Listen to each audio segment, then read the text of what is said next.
Avant tout propos, je voudrais vous remercier chaleureusement, mes chers frères présidents Ghazouani, Azali, Barrow, Embalo et Nguémon, d'avoir bien voulu rehausser de votre présence cette première édition de commémoration de l'histoire tragique qui s'est déroulée ici à Thiaroye il y a 80 ans maintenant, malgré vos agendas chargés.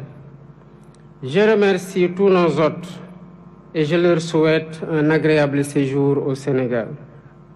À travers vous, je salue vos peuples respectifs.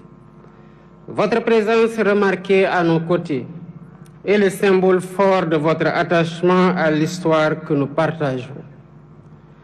Grande est mon émotion en cette date et en ce lieu qui nous parle, où des héros africains sans défense, armés de courage, de dignité et de fraternité africaine, ont été froidement abattus.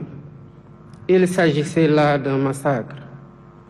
80 ans après ce crime de masse, le silence de Thiaroye est toujours aussi assourdissant.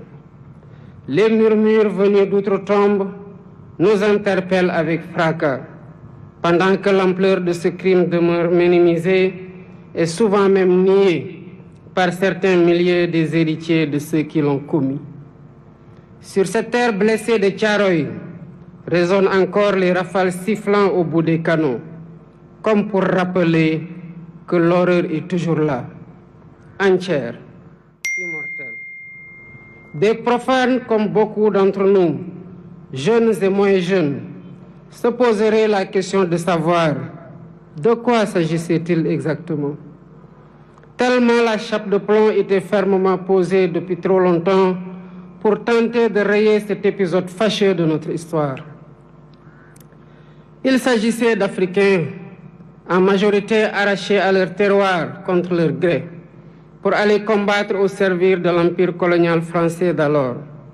Ils formaient le régiment des tirailleurs sénégalais. Ils venaient presque de tous les territoires coloniaux d'Afrique occidentale, équatoriale et de l'Est, devenus au moment des indépendances 17 pays.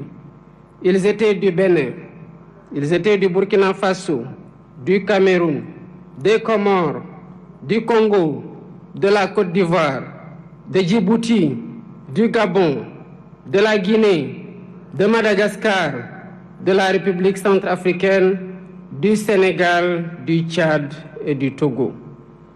Longtemps ignorés et banalisés, ces tirailleurs ont pourtant bravé les épreuves pour aller combattre très loin de chez eux.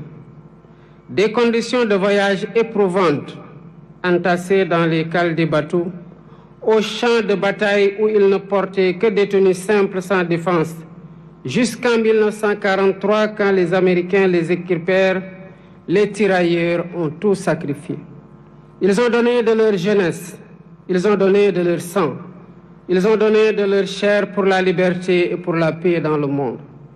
Excellences, Mesdames et Messieurs, malgré les pertes énormes sous les balles nazies, les faits d'armes du régiment des tirailleurs sénégalais sont incontestables et ont grandement contribué à la victoire des Alliés.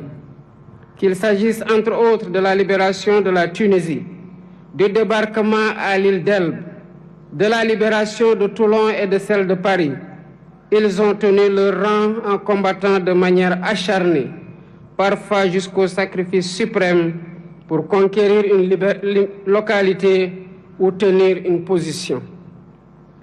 Ils méritent tous les honneurs, ils méritent notre respect, ils méritent notre admiration.